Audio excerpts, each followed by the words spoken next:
Ok, donc, bonjour à tout le monde et bienvenue dans ce webinaire sur l'automatisation et l'intelligence artificielle. En gros, cet après-midi, on va essayer de voir ensemble comment gérer l'humain et la technologie en harmonie. Ce webinaire s'adresse principalement aux managers et décideurs. Donc, avant de commencer, j'aimerais que vous me confirmiez bien dans le chat que vous nous écoutez parfaitement. Et au fur et à mesure qu'on va avancer dans le webinaire, vous pourrez poser des questions dans la partie Q&R, dans la partie questions-réponses. Et il est prévu une phase à la fin du webinaire où on va pouvoir répondre à ces questions-là. Donc, merci à tous ceux qui envoient des messages pour confirmer qu'effectivement, ils nous écoutent de part et d'autre. Alors, ce webinaire regroupe Parfait. beaucoup de participants venus de beaucoup de pays d'Afrique. Donc, merci d'être là et on va démarrer. Donc, permettez-nous de nous présenter rapidement, nous les intervenants de ce webinaire. Donc, je commence par moi rapidement. Je suis Dr César Fossi. Je suis consultant en transformation numérique et stratégie data et IA. Et également CEO de Digital House International, qui est une entreprise spécialisée dans les services numériques à 360 degrés et qui est présent en Europe et en Afrique depuis bientôt 7 ans, donc depuis 6 ans, bientôt 7 ans. Je vais laisser la parole à mon co-intervenant, Dr Cyril Tavoukam, de se présenter et après on va entrer dans le vif du sujet.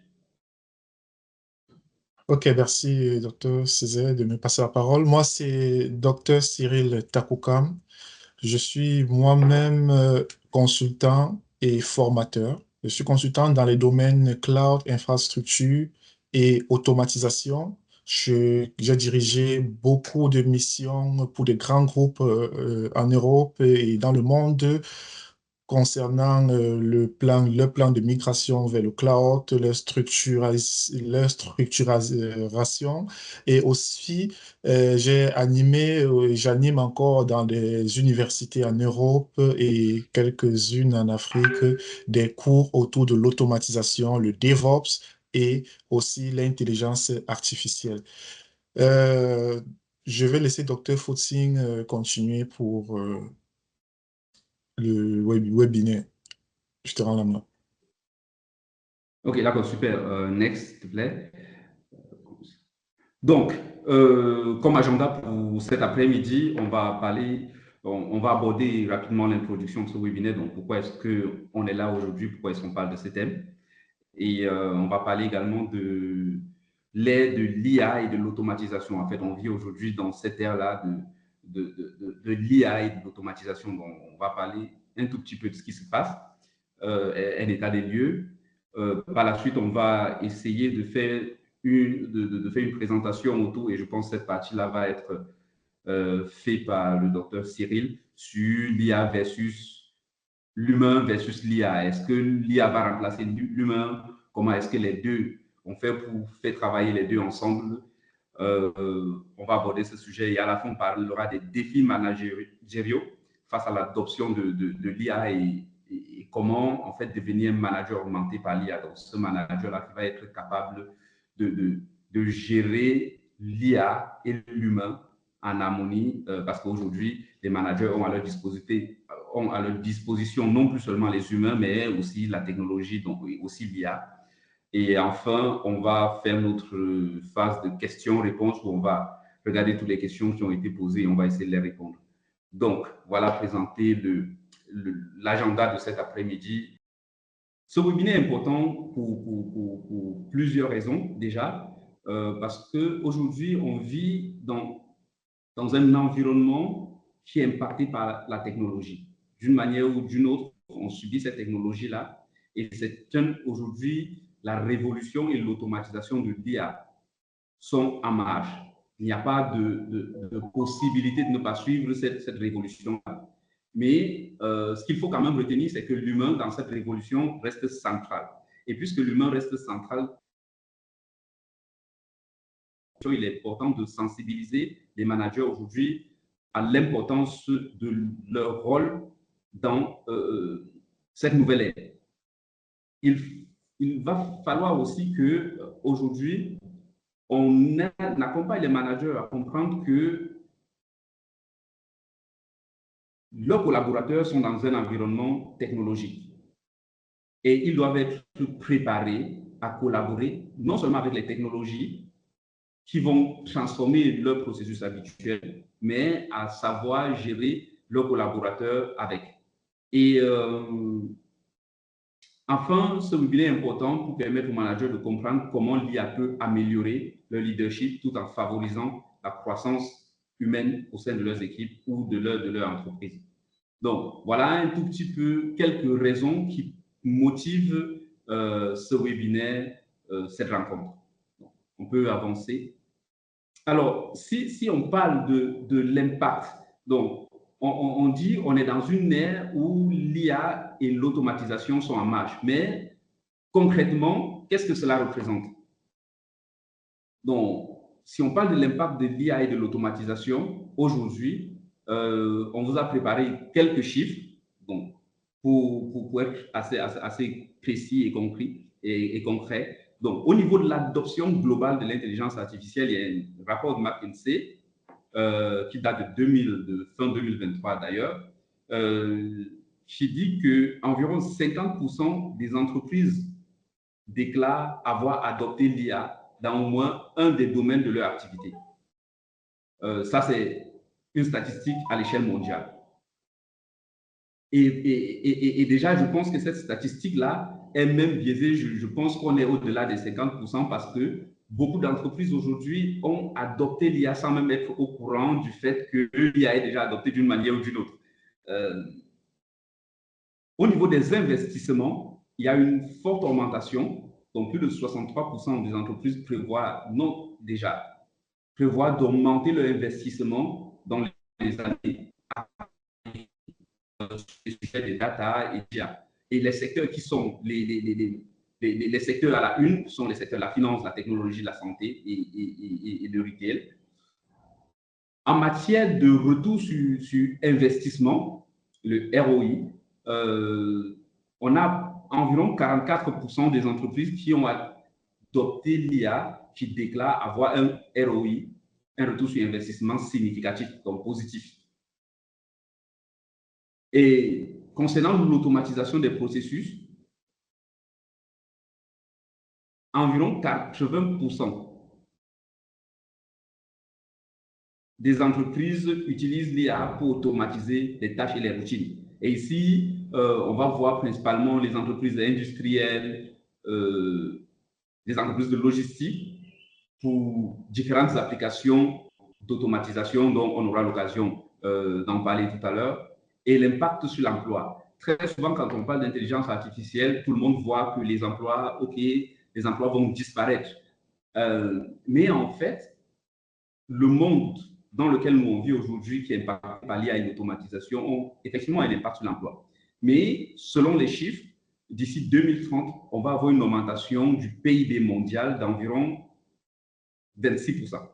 Et qui dit augmentation du PIB mondial dit forcément création d'emplois, parce qu'il faut bien des personnes pour pouvoir faire grossir ce PIB. Et on va donc avoir un impact significatif sur la création de nouveaux emplois axés sur l'IA et l'automatisation. Donc là, c'était un rapport de PwC. Et lorsqu'on dit que des emplois vont être axés sur l'automatisation et l'IA, ça ne veut pas forcément dire que ce sont des emplois d'ingénieurs, IA, machine learning et autres. Ça veut tout simplement dire que les domaines d'activité qui vont être impactés par l'IA, si je prends le cas des ressources humaines, on va qui doivent exister, mais avec des compétences axées sur l'IA et l'automatisation. Donc, c'est important de voir cela et de se dire qu'il y aura une évolution, il y aura de nouveaux emplois qui vont être créés. D'ailleurs, et ces nouveaux emplois-là vont être aussi du fait de l'impact de l'intelligence artificielle, parce que si je parle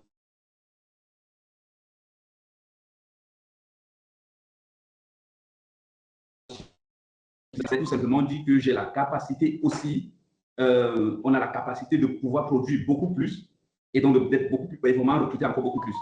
La prise de décision est aussi améliorée, donc près de 65% des entreprises qui utilisent l'IA aujourd'hui ont constaté une amélioration de la qualité et de la rapidité dans leur prise de décision grâce à l'analyse des données beaucoup plus précise.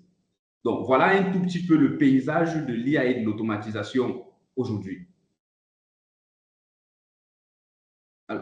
Donc, concrètement, quels sont les cas d'usage dans différents secteurs de cette IA et de l'automatisation?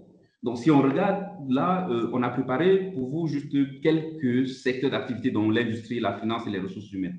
Donc, si on regarde par exemple au niveau industriel, donc les entreprises qui vont produire, que ce soit de la boisson, qui vont produire, ou des entreprises agroalimentaires qui vont produire du lait et des jus et ainsi de suite. Les cas d'usage de l'IA sont énormes, mais là, on en a cité 3. Donc, un des cas d'usage, par exemple, c'est le contrôle de la qualité. Donc, un exemple, c'est l'inspection des produits via les caméras et les capteurs pour détecter des défauts. Ça se fait aujourd'hui plus facilement grâce à l'intelligence artificielle. Et le bénéfice aujourd'hui, c'est la réduction des taux de rejet des produits par les clients. Une entreprise qui devrait avoir ses produits rejetés à 25% sur le marché grâce à l'IA et au contrôle de la qualité, via l'automatisation. Et l'intelligence artificielle va se retrouver peut-être avec un taux de rejet qui va osciller entre 5, 6% ou un gain de 10-15% sur les taux de rejet. Donc, toujours dans le secteur industriel, un autre cas d'utilisation, c'est la maintenance prédictive. Donc, les entreprises l'utilisent aujourd'hui pour prévoir les pannes sur les machines et pouvoir anticiper la réparation, ce qui permet de concéder un taux de production élevé. Donc, le gros bénéfice, c'est la réduction des temps d'arrêt des imprévus et l'optimisation des cycles de maintenance, par exemple. Les entreprises industrielles aussi utilisent l'IA dans le cas des robots collaboratifs. Donc, l'idée, c'est d'utiliser des cobots, par exemple, pour des tâches d'assemblage, de soudure et ainsi de suite.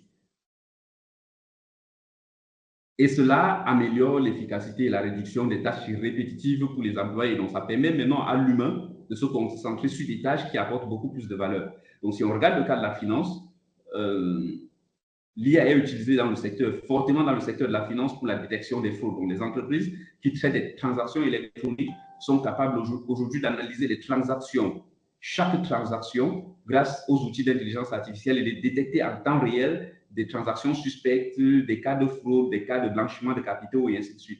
Donc, le gros bénéfice, c'est qu'on peut prévenir la fraude financière de manière plus efficace, plus que ce que l'humain était capable quand même de faire.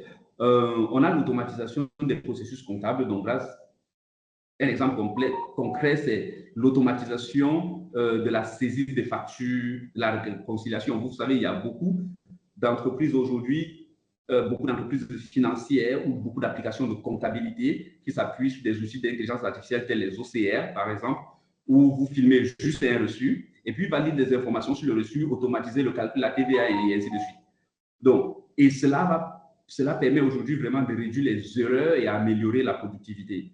On a également dans le secteur de la finance, principalement où on a beaucoup de clients, donc la finance et le secteur des assurances, où les clients contactent régulièrement le support client pour plusieurs raisons, débloquer sa carte, une transaction qui a un souci et ainsi de suite, où des chatbots sont très utilisés et ces chatbots qui sont basés sur l'IA sont utilisés pour gérer le service client. Et dans ce cas, on est sûr d'avoir un service client 24 heures sur 24 et 7 jours sur 7.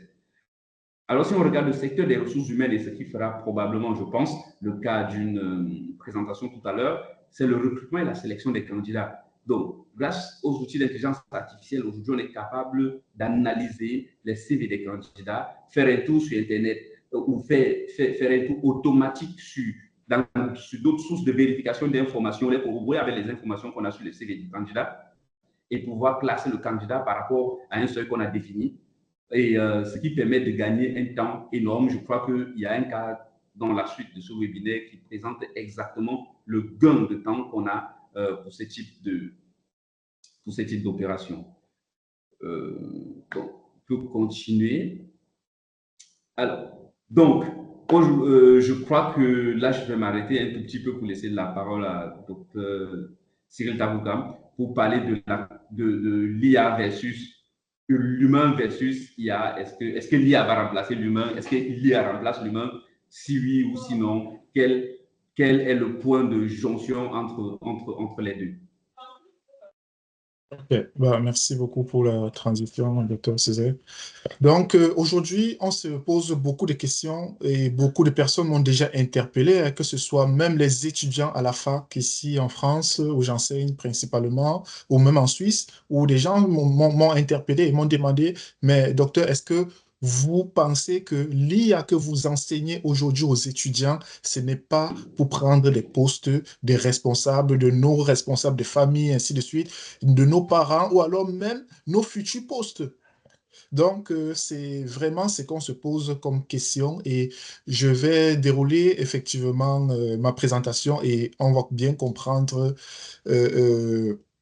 par la suite hein, que non, c'est peut-être pas, c'est vraiment pas vrai déjà, ce que l'IA va plutôt remplacer des humains, mais l'IA va permettre plutôt aux humains d'être plus performants et de s'adapter. Donc, ce que l'IA fera, ça sera plutôt de créer les emplois, beaucoup plus qui va effectivement faire éteindre certains emplois, si vous me permettez l'expression. C'est pourquoi dans ma présentation, je veux déjà parler d'une première partie où est-ce qu'on va mettre en collaboration l'IA et l'humain. Premièrement, pour pouvoir entraîner des modèles IA grâce à l'étiquetage et des données hein, qui, effectivement, cette partie sera faite par l'humain et une partie où on va montrer comment est-ce que l'IA va pouvoir récupérer et va pouvoir multiplier, je veux dire, les capacités humaines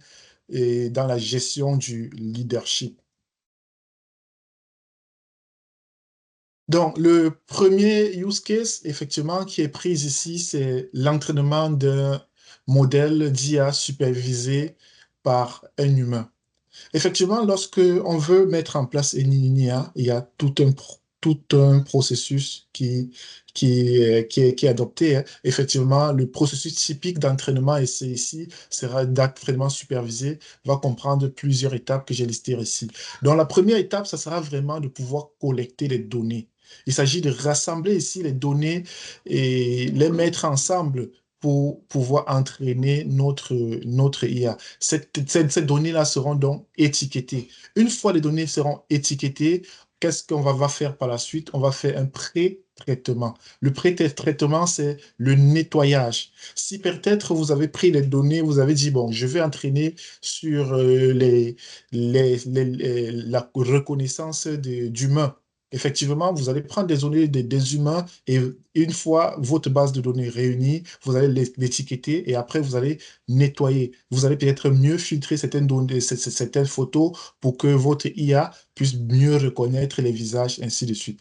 Donc, ce pré-traitement sera uniquement le nettoyage des données après l'étiquetage. Après le nettoyage, on va donc passer effectivement à l'entraînement proprement dit. L'entraînement proprement dit, c'est utiliser effectivement l'algorithme d'apprentissage supervisé qu'on aura effectivement choisi hein, dans ce processus pour ajuster des paramètres du modèle en fonction des données qu'on a. Effectivement, en fonction des données, il y a certains paramètres qui voudraient mieux rajuster pour mieux entraîner et mieux guider votre intelligence artificielle. N'oubliez pas, effectivement, même si on n'a pas mentionné effectivement en amont hein, de ce webinaire, tout ceci, les IA fonctionnent avec des réseaux de neurones. Effectivement, les réseaux de neurones, il y a bien un point d'entrée, il y a un point de sortie. L'IA va pouvoir, je ne sais pas si vous avez encore ma présentation là. L'IA, on a bien un point d'entrée et un point de sortie. Effectivement, l'IA va pouvoir aller du point d'entrée vers le point de sortie. Et ici, dans l'apprentissage supervisé, tout ce guidage-là, effectivement, sera donné par l'humain. Donc, c'est pourquoi on parle d'apprentissage supervisé. Après cet entraînement, on va passer à une période de validation. Ça sera ici l'occasion pour nous de tester notre modèle sur un ensemble de données distinctes. Effectivement, les données ici ne seront plus les mêmes données sur lesquelles notre modèle a été entraîné. Parce que si vous testez un modèle sur, sur les données sur lesquelles vous l'avez déjà entraîné, bien évidemment, il va mieux reproduire. Donc, ce qu'il faudrait faire ici, c'est de tester sur d'autres données pour se rassurer de sa performance et de son efficacité selon votre cas d'usage. Et après les tests, évidemment, ce qui se passe généralement, on a toujours besoin d'ajuster, de retoucher encore, d'affiner encore certaines fonctions, certains paramètres pour rendre notre modèle plus performant. Donc, il existe aujourd'hui beaucoup, et franchement, je vais dire une infinité de modèles, et il y a tellement de plateformes pour pouvoir les tester et coder ce que vous voulez. Là, c'est par exemple le use case que j'ai pris où on se dit, euh, on veut entraîner une intelligence artificielle à pouvoir reconnaître dans n'importe quel cas si on est un chat ou un chien. Effectivement, vous voyez, j'ai créé deux datasets. Un premier dataset ici où on a des chats, où je lui donne les photos des chats, et un autre dataset où je vais appeler chien, où je lui donne effectivement les photos des chiens. Effectivement, une fois les données récupérées, je peux cliquer sur entraîner et régler quelques paramètres d'entraînement et me rendre compte que, effectivement, à la sortie, on a un meilleur résultat. Comme vous voyez ici, là, la première classe, c'est le chat, hein, où on a effectivement, on a encore rose. À la classe 2 où on a les chiens, on a encore rouge. Ça veut dire, effectivement, ici, là, pour ce test, notre modèle n'est pas suffisamment à point et il ne pourra pas encore bien reconnaître si on a un chat ou un chien. Effectivement, c'est dû, premièrement, ici, à au dataset qui n'est pas assez large. Et notre échantillon est très réduit. Comme on peut voir ici, j'ai juste pris 3 photos d'échantillons de chats et 3 photos d'échantillons de chiens. Donc, si je mettais une trentaine ou une centaine de photos, effectivement, on verrait ici que dans les résultats d'entraînement, on aurait plutôt du vert ou du jaune. Pour dire, bon, on arrive à reconnaître. Donc, c'est comme ça qu'on va entraîner des modèles. Et derrière tout ça, ce sont des algorithmes et des codes informatiques qui sont en train de tourner. Ce n'est pas l'occasion pour nous aujourd'hui, hein, de mettre effectivement, de faire un focus sur cette partie-là où on fait intervenir le code. Mais sachez que c'est du code qui intervient juste derrière pour faire tout cela. Euh, Évidemment, sachez que il existe aujourd'hui plusieurs cas d'entraînement de modèles qu'on peut mettre en place. Et j'ai listé ici quelques cas qui sont très utilisés d'ailleurs. On parle en premier ici de la reconnaissance vocale où effectivement on va faire de la transcription automatique, par exemple, des paroles en texte. Aujourd'hui, pour transcrire un test de parole en test, on n'a plus besoin d'appeler des gens, de les faire écouter et de les faire et réécrire derrière. Moi-même, j'ai fait ce genre de boulot quand j'étais très jeune, hein, où on avait des témoignages des gens, une entreprise nous recrutait, où on écoutait et on transcrivait. Aujourd'hui, non. On récupère l'audio, on envoie effectivement à l'intelligence artificielle et l'intelligence artificielle nous sort effectivement toute la transcription. Effectivement, c'est le cas, par exemple, c'est quand vous allez sur des plateformes comme YouTube où vous pouvez écouter votre musique en regardant la transcription. Ne pensez pas que YouTube recrute des personnes pour écouter tout le contenu de la plateforme et les transcrire. C'est effectivement des modèles comme ça qui sont intégrés directement à leur plateforme. Donc, je vais parler aussi ici d'un autre cas d'usage, effectivement, pour cette reconnaissance vocale. Et pour ceux qui utilisent Teams, on fait aujourd'hui ce webinaire sur Teams. Aujourd'hui, Teams l'a aussi intégré, où effectivement, à la fin d'une réunion, vous avez le rapport de la réunion. pourquoi et comment est-ce que Teams parvient à avoir un rapport de la réunion immédiatement à la fin de la réunion? Parce que pendant qu'on fait la réunion, Teams enregistre cette réunion-là, la transcrit et effectivement, derrière, elle a des prompts. Il a des prompts très poussés qui vont effectivement traduire cette transcription en rapport de réunion et envoyer à tous les utilisateurs.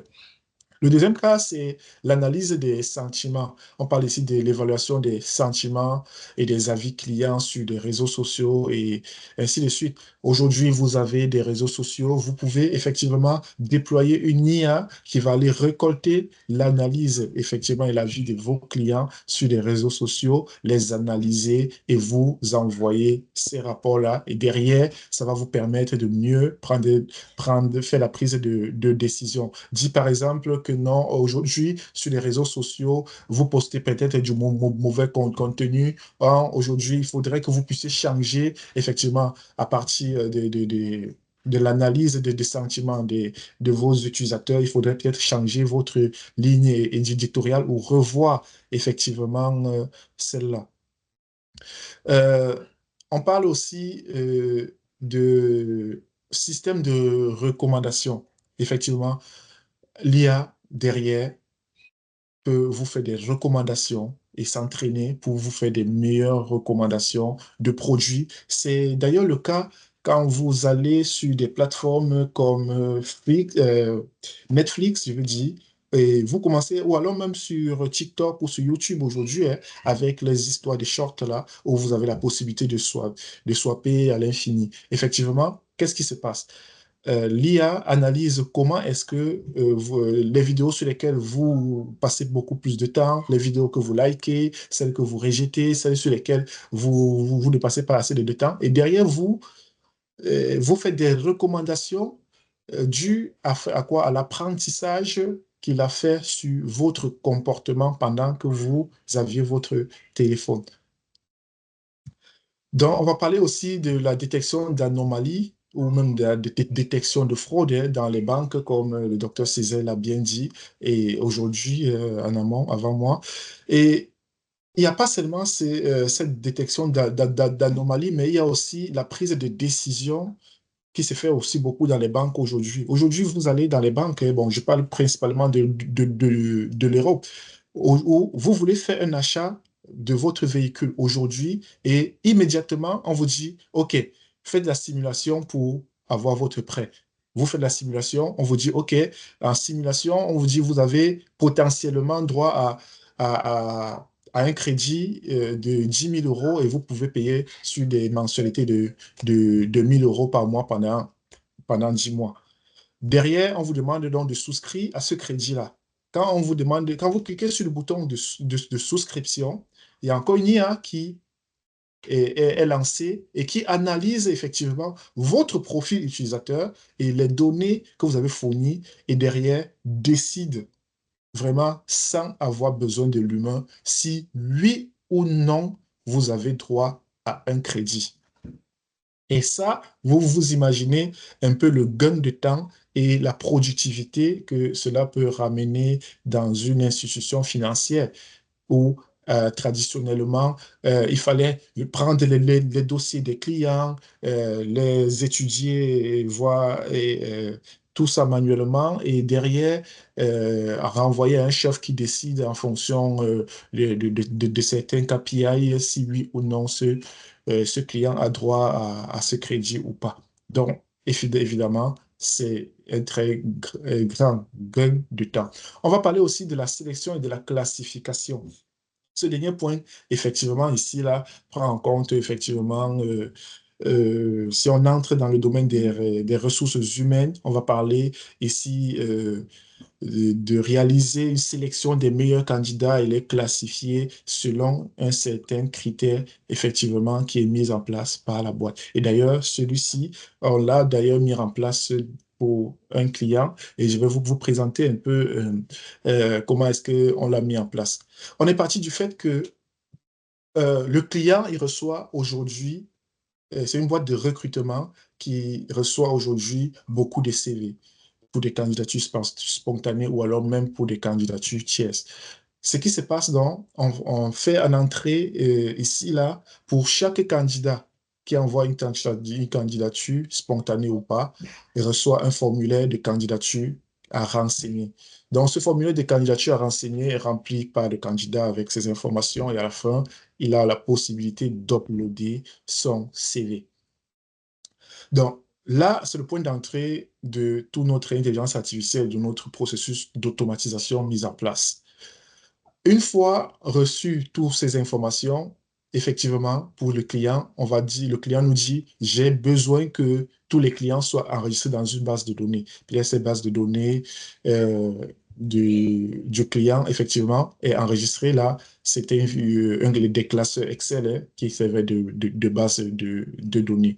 Donc, en parallèle, il y a effectivement une IA qui récupère les informations du candidat et prépare un script d'entretien pour ce candidat-là en fonction de ce qu'il a eu effectivement comme information sur le candidat. Et lui aussi peut éventuellement aller sur des réseaux sociaux professionnels comme LinkedIn ou Indeed, récupérer les données du candidat et nous faire un très bon script d'entretien. Donc, on a enregistré le candidat dans la base de données. En fonction des données du candidat, on va pouvoir analyser et traiter la candidature. Ça veut dire quoi? L'IA ici, là, sera à mesure de dire que, effectivement, pour le poste dont ce candidat a candidaté, il est plutôt vers un 10 sur 20, un 8 sur 20, je ne sais pas, un 15, un 16, ainsi de suite. Et derrière, il va classer le candidat.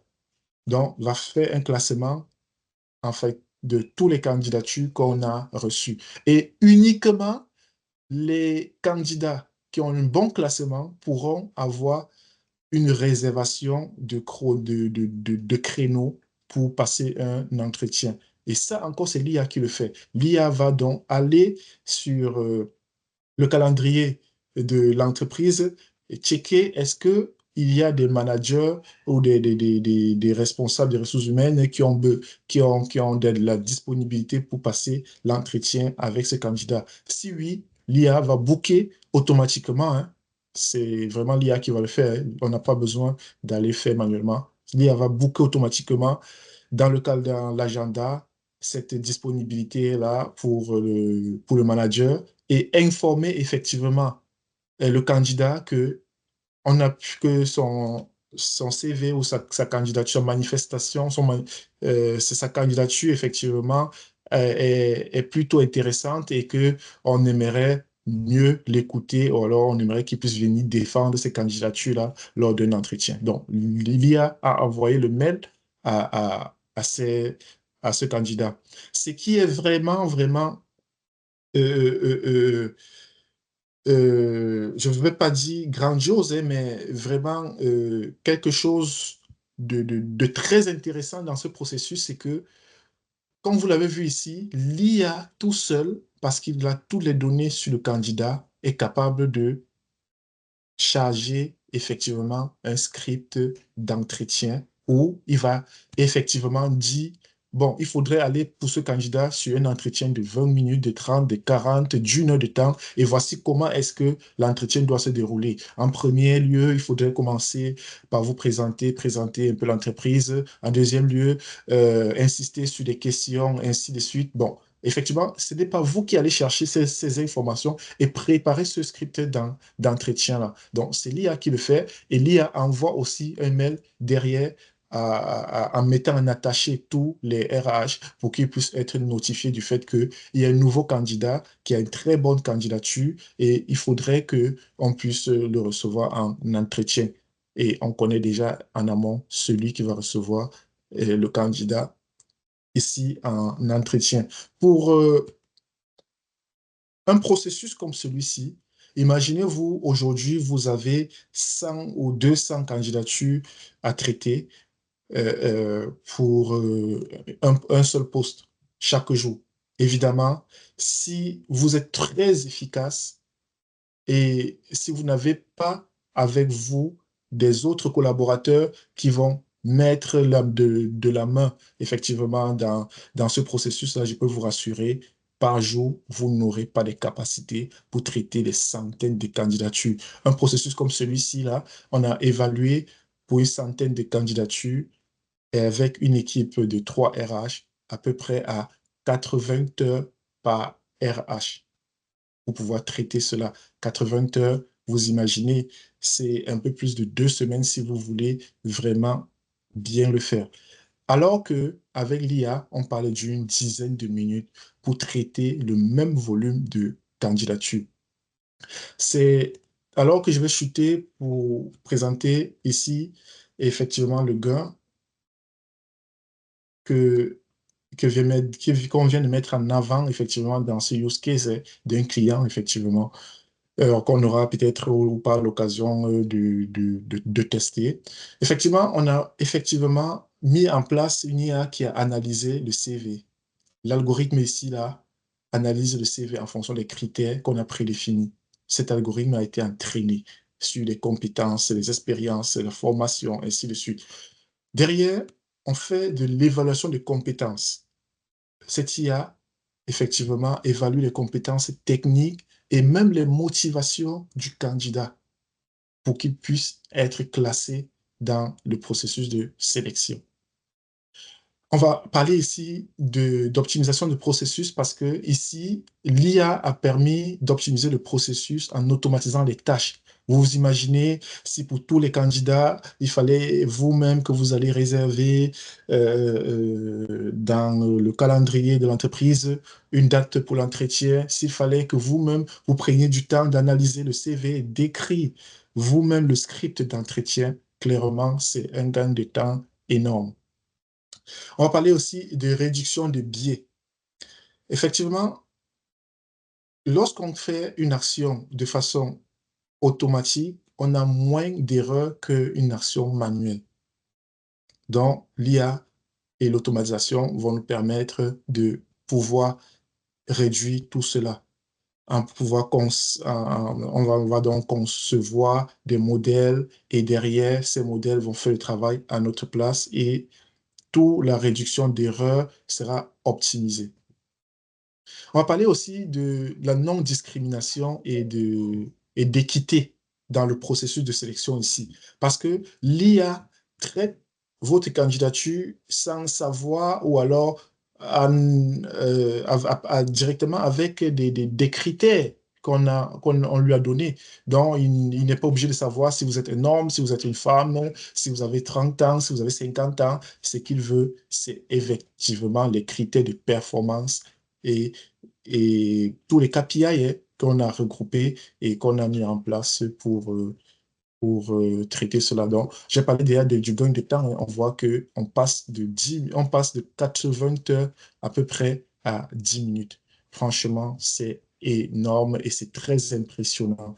Je peux vous dire, lorsqu'on a fait cela pour le client, il était juste abasourdi. Et aujourd'hui, ils ont la possibilité, j'ai envie de dire, d'aller en vacances et de revenir des vacances, voir que la machine a travaillé à leur place et ils peuvent effectivement profiter de plus de temps et de travailler sur des projets ou sur des tâches qui ne peuvent pas être automatisées, par exemple, ou celles qui apportent plus de valeur rajoutée. Je vais laisser la main à Dr. Césaire Fauting pour continuer. Je vois qu'il y a eu beaucoup de messages dans le chat et on va prendre les messages dans le chat au fur et à mesure. Je laisse Dr. Césaire Fauting continuer. Merci pour ta présentation. Je crois que les participants aujourd'hui se rendent compte qu'il y a beaucoup de choses qui sont faisables aujourd'hui grâce à l'intelligence artificielle et l'automatisation.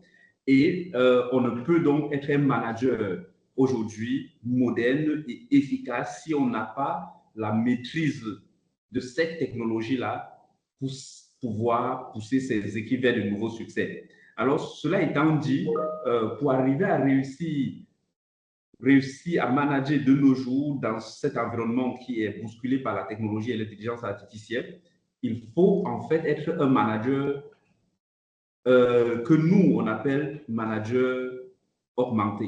Et ce manager augmenté, en réalité, est augmenté par l'intelligence artificielle. Pour pouvoir traiter, donc pour pouvoir traiter de différentes questions, à savoir gérer les préoccupations courantes des uns et des autres, parce que les employés aujourd'hui ont cette crainte-là. Ils vont s'opposer, ils vont exprimer une certaine résistance au changement du fait de plusieurs craintes, à savoir, par exemple, la perte de leur emploi. Tout le monde a peur de perdre son emploi. On a tous peur d'être déshumanisés. À un moment donné, on se dit, OK, est-ce que l'IA ne viendra pas déshumaniser l'homme? Et aussi, pour défendre parfois certains projets en tant que manager au niveau du top management ou au niveau, à des niveaux plus élevés au sein de la société, il faut être capable de justifier et de rassurer les parties prenantes sur le fait que les IA qu'on va utiliser ne vont pas être biaisées. Et tout cela fait qu'aujourd'hui, le manager moderne doit être capable de gérer tout cet ensemble d'éléments.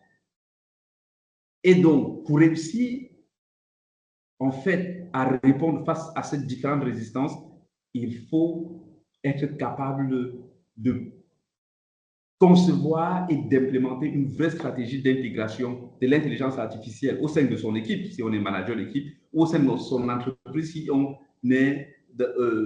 a la charge de la direction de l'entreprise. Une vraie culture d'entreprise. Et cette culture d'entreprise, à l'aide de l'intelligence artificielle, doit être une culture d'entreprise qui est centrée sur l'humain. Donc, on dirait une culture d'entreprise humaniste, à la limite. Et pour qu'à la fin, l'intelligence artificielle ne soit pas utilisée comme un concurrent à l'homme, mais utilisée pour enrichir les différents rôles qui existent au sein de la société. Donc, je suis manager, j'ai en ma charge une équipe. L'intelligence artificielle doit être utilisée pour enrichir chaque rôle, chaque poste et chaque profil. Et moi, en tant que manager, l'intelligence artificielle doit pouvoir être utilisée pour m'enrichir, moi également, en tant que manager. Donc, alors, comment donc devenir un manager augmenté par l'intelligence artificielle? Donc, pour devenir un manager augmenté par l'intelligence artificielle, je dirais premièrement qu'il faut maîtriser il faut maîtriser les bases, les fondamentaux de l'intelligence artificielle. Il ne faut pas juste parler d'intelligence artificielle en termes de mots, parce que tout le monde en parle. On en parle à la télé, on en parle dans des journaux, on lit des articles tous les jours qui pilulent sur Internet sur l'intelligence artificielle et des émissions qui pilulent sur l'intelligence artificielle. Mais je dois déjà maîtriser les fondamentaux de cette technologie-là. Je dois être capable de faire la différence entre une intelligence artificielle et autre chose, entre une intelligence artificielle et une loi statistique quelconque. Je dois être capable de comprendre cette technologie. Je dois être capable de l'utiliser dans le cadre de la gestion des projets ou tout simplement dans le cadre de la gestion et du management d'équipe. Je dois être capable d'utiliser l'intelligence artificielle aujourd'hui en tant que manager pour prendre des décisions. Donc, si lorsque je parle d'intelligence artificielle pour la prise de décision, c'est encore flou pour un manager, en fait, il est temps de se poser la question de effectivement comment cela se fait, comment cela se passe. Et je dois être, enfin, le manager augmenté doit être un manager aujourd'hui dont son leadership est porté par sa capacité à conduire des projets de transformation numérique, puisque l'intelligence artificielle, ça rentre dans des projets de transformation numérique, et qui doit être capable de conduire et d'accompagner des changements. Et donc, pour répondre à la question qui était posée au départ, comment donc devenir manager augmenté par l'intelligence artificielle, DHI, donc Digital House International, et le cabinet KNK Consulting, qui est spécialisé dans la formation et le développement des compétences en Côte d'Ivoire, se sont mis ensemble pour organiser 2 grands séminaires de formation de haut niveau sur l'intelligence artificielle pour les managers. Donc, ce sont des séminaires de formation qui permettent aux managers de devenir en réalité augmentés. Des séminaires de formation de 2 jours qui se tiendront au Cameroun, à Douala et à Abidjan, en Côte d'Ivoire. Donc, le séminaire en Côte d'Ivoire, c'est du 24 au 25 octobre. Le séminaire à Douala, c'est du 30 au 31 octobre. Et donc, pendant 2 jours, les managers apprennent tout sur l'intelligence artificielle, de la maîtrise des fondamentaux à la maîtrise de la prise de décision, en passant par comment ça fonctionne, comment ça marche, et en passant par beaucoup d'ateliers pratiques et la rencontre d'autres managers aussi. avec lesquels ils doivent travailler sur des cas concrets pour finalement sortir en devenant des managers augmentés. Donc, vous avez toutes les informations qui s'affichent sur ce slide devant vous. Si vous avez besoin de plus d'informations, n'hésitez pas à nous les demander dans le chat. On peut regarder le dernier transparent, je pense.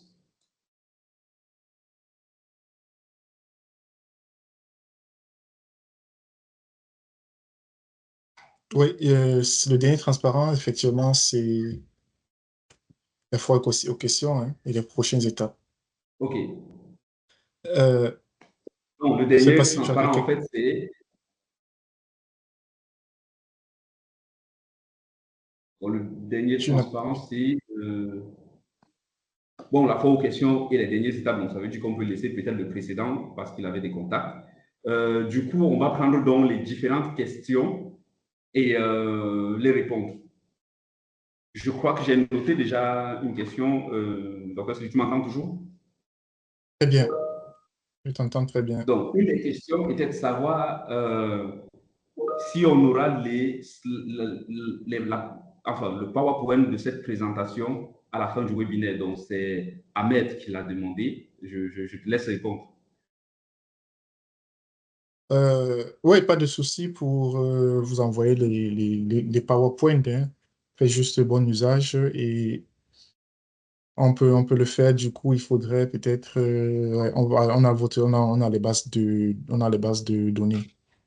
Donc, oui, on peut renvoyer à ceux qui étaient là, qui veulent bien revoir tête reposée. Mais encore une fois de plus, sachez, ça c'est un webinaire d'information. En réalité, ici, on n'est pas vraiment entré en profondeur dans effectivement comment mettre en place ce style de use case, hein, j'ai présenté. Et il y a d'ailleurs une question qui m'intéresse dans les commentaires, c'est celui de Akbar qui demande, par exemple, est-ce qu'il y a des risques de perte de données en utilisant l'IA? Et qu'est-ce qu'il faut faire pour éviter effectivement ces cyberattaques? Donc, Akbar, tu peux être rassuré. Ce qu'on fait pour les clients, c'est quoi? C'est quand ils ont des données très sensibles, d'ailleurs des très gros clients qui ont des filiales un peu de partout dans le monde, ne vont pas exposer leurs données directement sur Internet comme cela. Donc, ce qu'on va faire, c'est que toute la base de données et même le modèle d'entraînement sera hébergé dans leur data center chez eux et déployé immédiatement là-bas.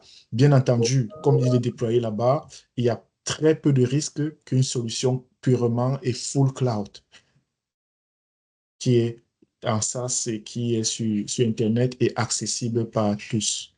Donc, c'est ce qu'on ferait, par exemple, pour ce genre de cas. Donc, pour tout ce genre de questions, hein, rassurez-vous, nous sommes présents et nous serons présents à Abidjan, comme le docteur César Fodine l'a dit, le 25 et le 24 et le 25 octobre, pour répondre à ce genre de questions. Ça sera à l'hôtel Novotel, Makori.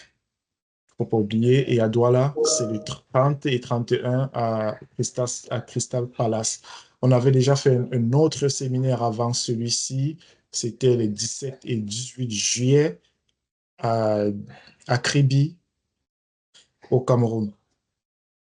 Donc, je vais prendre une autre question. Si...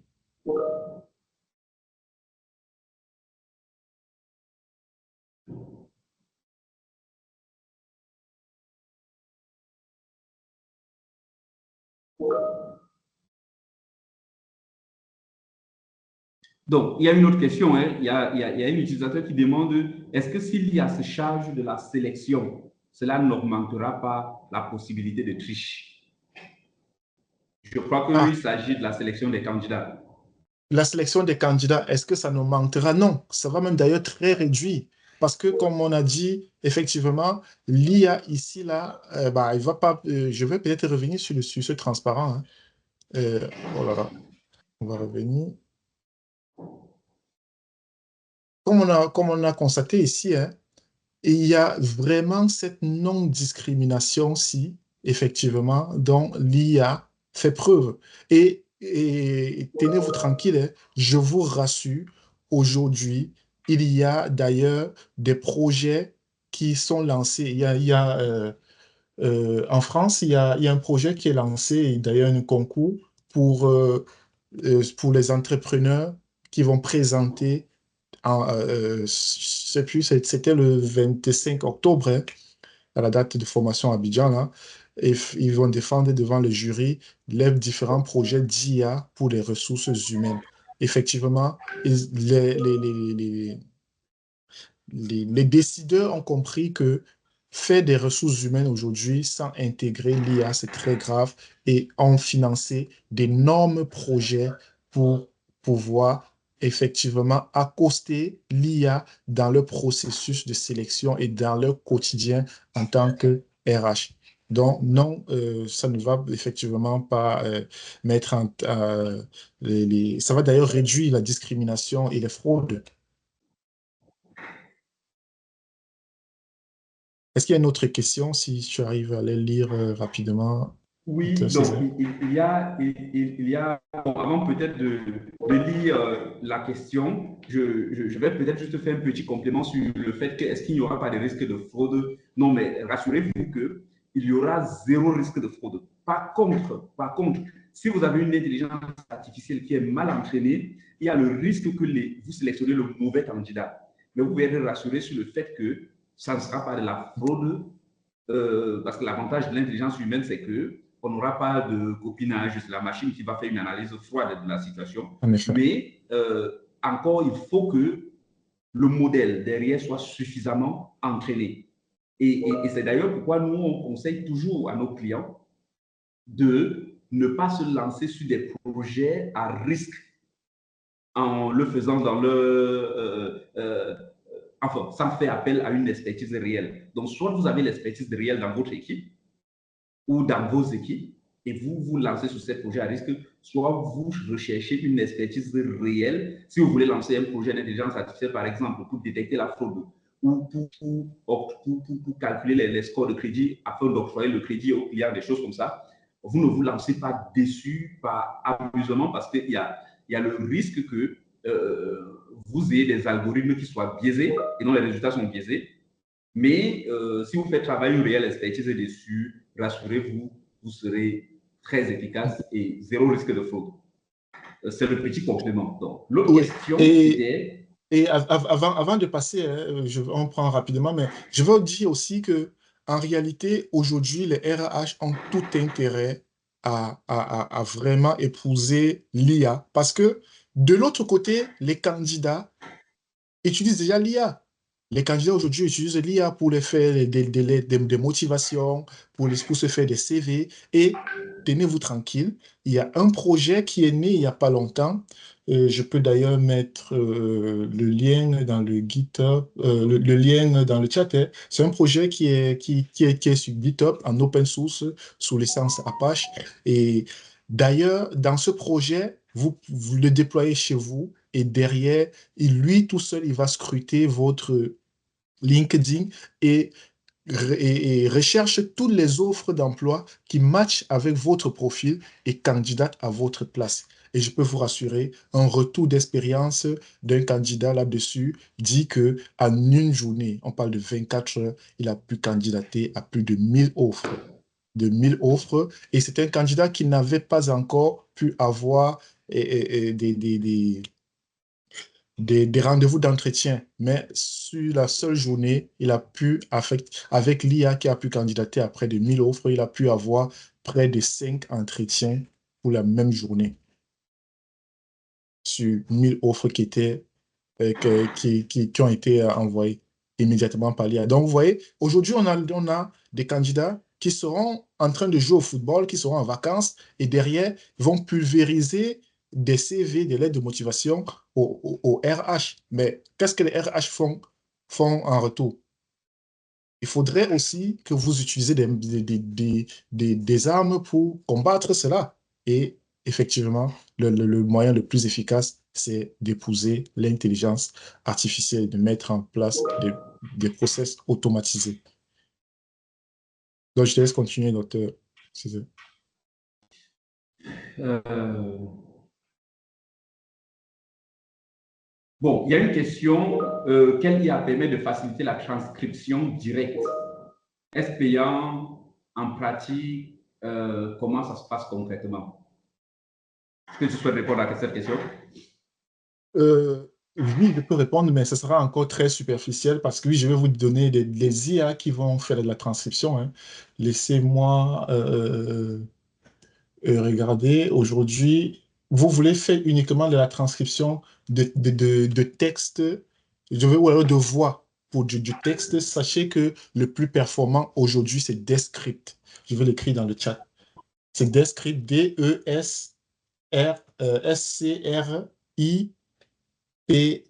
Descript. Donc, c'est le plus performant aujourd'hui. Mais derrière, il faut savoir l'utiliser et savoir les codes. Très bien. Est-ce Si que vous voulez c'est faire des payant? Parce que j'ai une autre transcriptions. question. Ah, est-ce que c'est payant? Oui, il vous offre des crédits gratuits, mais très limités. Je crois que c'est autour de 10 minutes de transcription sur le mois. Donc, si vous voulez faire de ça, si vous voulez l'utiliser pour une activité commerciale, j'imagine que vous aurez besoin de plus de 10 minutes dans le mois. Donc, il faudrait prendre une offre. Ils ont pas mal d'offres qui ne coûtent pas cher, hein. Je vois des 15, 9 euros. Voilà. Oui, c'est payant, mais il y a des plans gratuits. Donc, il y a. Ok, merci pour ces éléments. Il y a une autre question. Je crois qu'on va en prendre encore une ou deux, et puis je crois qu'on a dépassé le temps. Donc, il y a une autre question qui dit, docteur, au regard du temps du webinaire qui est réduit, on souhaiterait avoir un séminaire beaucoup plus consistant qui touchera les domaines du management dont l'IA pourra contribuer à parfaire. Bon, je ne sais pas si la réponse a déjà été donnée, mais je pense que. Je te laisse répondre. Bon, donc, de toutes les façons, oui, effectivement, le but du webinaire est d'initier une sensibilisation. On aura d'autres webinaires comme celui-ci. On en aura encore Voilà. sur d'autres sujets. Bon, on va parler Mais, d'intelligence artificielle, c'est sûr, mais mhm. pour aller en détail, en profondeur et pouvoir être un manager augmenté, comme on l'a dit tout à l'heure, vous avez la possibilité de participer pour la fin de cette année 2024 à un de nos deux séminaires de formation, donc soit celui d'Abidjan, soit celui de Douala. Donc celui d'Abidjan, je rappelle, c'est du 24 au 25 octobre, c'est au Novotel Makori, c'est au Novotel Makori. Et à Douala, au Cameroun, c'est du 30 au 31 octobre, c'est à l'hôtel Crystal Palace de Douala. Si vous avez besoin de plus d'informations, vous avez les contacts, vous avez l'adresse email et de toutes les façons, la conversation, on ne va pas la supprimer. Je crois qu'après le webinaire, vous aurez encore accès à la conversation. Donc, vous pouvez toujours écrire dans la conversation. On va vous répondre pour vous donner plus de détails sur ces séminaires de formation. Là, vous pouvez aussi nous écrire à nos adresses mail privées qu'on vous communiquera également. Donc, le mail de Dr Cyril Taboukam est déjà dans le chat. Là, je vais rajouter le mien. OK, Et pendant que là, vous tu pouvez nous rajoutes ton laisser. mail, pendant que tu rajoutes ton mail, je vais prendre une question de Billy Zafar qui nous demande est-ce qu'on a des retours d'expérience des mises en œuvre de solutions d'IA dans les entreprises au Cameroun qu'on peut citer? Donc, au Cameroun, aujourd'hui, on sait que ça rame encore. Les entreprises ont encore du mal à adopter l'IA. Mais comme je vous disais, Mais sinon, on a oui. organisé un très grand, on a organisé un très grand séminaire à Créby où on a réuni vraiment beaucoup de très grandes entreprises. Je parle de la DGI, je parle de la Campost, je parle de quelques uns des brasseries du Cameroun, du SABC. Voilà, je peux citer tellement de cabinets comme ça là qui étaient présents à cette formation. Et d'ailleurs, je peux vous dire, beaucoup sont déjà, ou alors nous ont déjà consultés pour mettre en place des IA et pour être beaucoup et très et pour je veux dire automatiser et beaucoup et mieux performer en fait.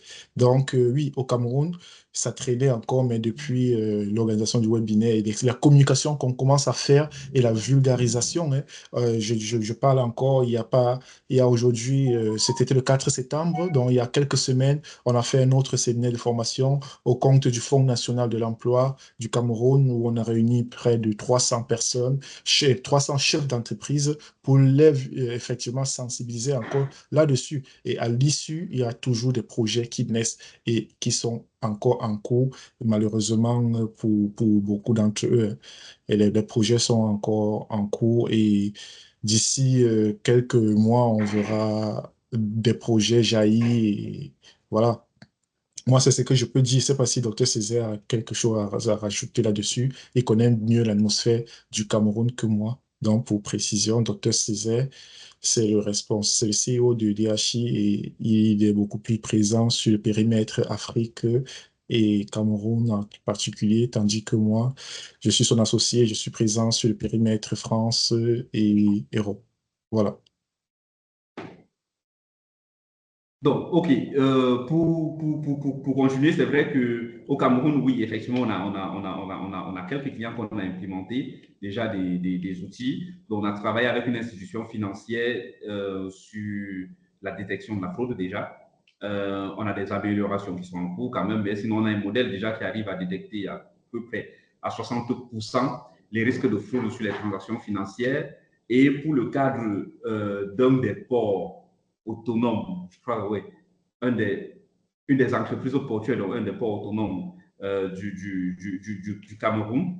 Mais je crois même d'ailleurs, de toutes les façons, ils communiquent beaucoup dessus. Il y a le port autonome de Crédit, avec lesquels on a collaboré sur deux projets. Donc, ils ont le Pack Azure et le Digital Twins, et qui sont des projets aujourd'hui qui permettent d'automatiser un certain nombre de tâches administratives pour permettre, pour laisser la place aux collaborateurs de se concentrer sur ce qui est beaucoup plus efficace. Donc, juste pour vous donner un exemple, c'est qu'un personnel de cette entité qui est une administration publique, lorsqu'il faut aller, par exemple, en mission, c'est au moins 5 documents administratifs qu'il faut produire. Lorsque la mission est terminée, c'est 10 documents administratifs qu'il faut produire.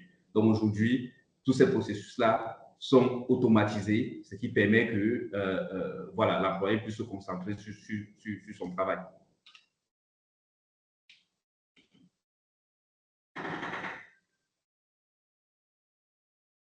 Donc, il y a quelqu'un qui demandait aussi, là, j'ai oublié le nom, mais est-ce qu'il posait une question pas très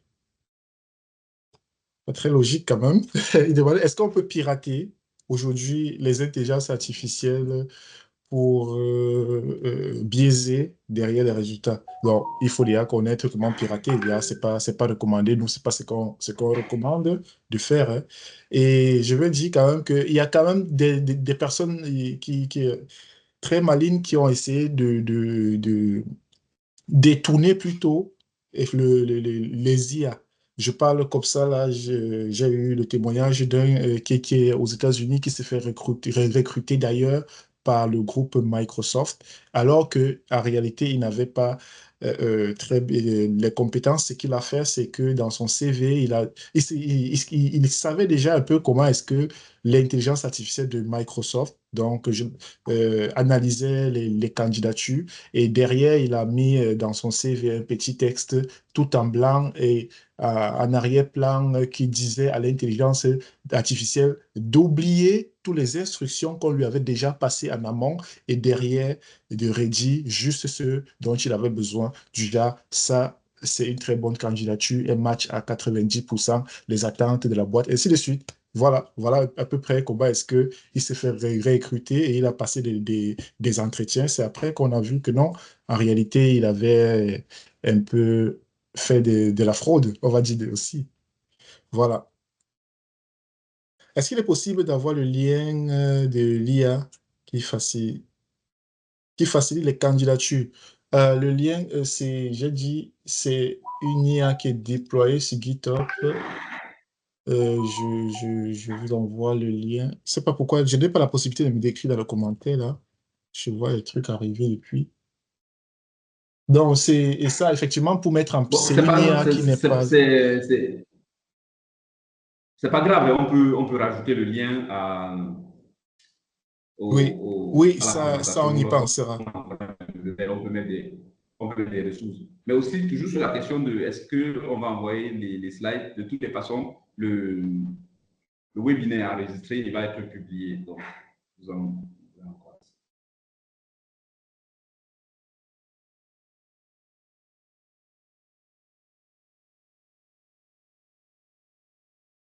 bon, il y a une autre question. S'agissant du déploiement, bon, je pense que ça va être la dernière. Donc, s'agissant du déploiement dont vous faites allusion, le niveau actuel des infrastructures en Afrique, notamment en Afrique subsaharienne, y a-t-il pas des efforts particuliers à mettre en place, si oui, lesquels? Bon, je peux répondre à la question, OK. hein. Je peux aller. Oui, oui, vas-y, vas-y.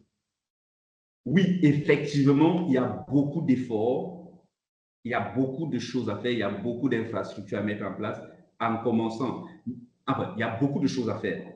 Mais attention, cela ne voudrait pas dire que nous, en tant qu'entreprise ou manager, on doit attendre que toutes ces infrastructures-là soient mises en place. Parce qu'il y a plusieurs possibilités d'utiliser l'intelligence artificielle. Moi, on peut commencer à entraîner nos petits modèles aujourd'hui sur le cloud avec une petite connexion de, je dis n'importe quoi, de 1 méga la seconde et ainsi de suite, sur des petits modèles. Maintenant, il est vrai que les pouvoirs publics doivent également faire leur part en continuant à mettre en place des infrastructures, offrir déjà la connectivité suffisante. Et au niveau des entreprises, les entreprises elles doivent également investir dans tout ce qui va être infrastructure, parce qu'après, pour faire de l'intelligence artificielle, il faut la donner. Et cette donnée-là, il faut la stocker, il faut la gérer, il faut la manager quelque part. Donc, il y a beaucoup de choses quand même aussi à mettre en place pour arriver à une utilisation efficace, optimisée de l'intelligence artificielle et pour arriver à tirer le maximum de valeur de ce qu'offre cette technologie-là. Donc, c'est pourquoi tout à l'heure, on parlait de maîtriser, être capable. Donc, le manager augmenté, c'est celui qui est capable de concevoir et d'implémenter une stratégie, parce que dans cette implémentation de stratégie, tous les points sont traités. Quels sont les besoins, quelles sont les infrastructures nécessaires, quelle est la donnée nécessaire, qu'est-ce que je dois, enfin, comment je peux la nettoyer, ainsi de suite. Donc, oui, il y a effectivement des choses à mettre en place, mais chaque entreprise aujourd'hui en Afrique subsaharienne peut déjà déployer un cas d'usage de l'intelligence artificielle dans sa situation, même si ce n'est pas le cas le plus optimisé, et de pouvoir tirer de la valeur.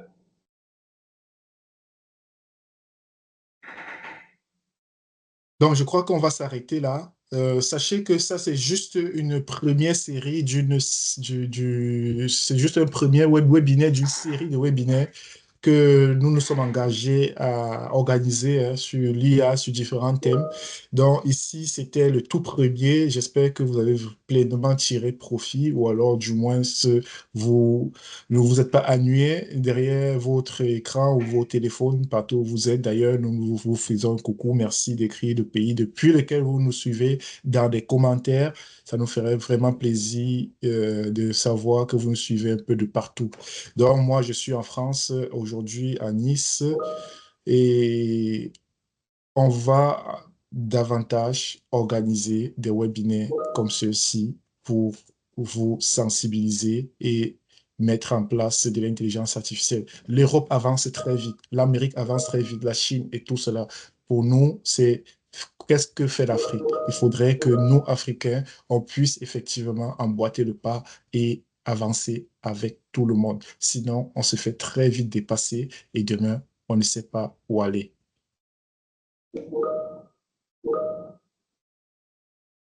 Donc, merci encore à tous. Merci à tous pour votre participation. N'hésitez pas à nous faire un mail après pour nous dire si vous estimez qu'on aurait mieux abordé un sujet, si vous estimez qu'il y a des manquements dans ce que nous on a fait et que vous souhaitez qu'on améliore. Nous, on adore les critiques. Donc, si vous avez des critiques, n'hésitez pas à les envoyer.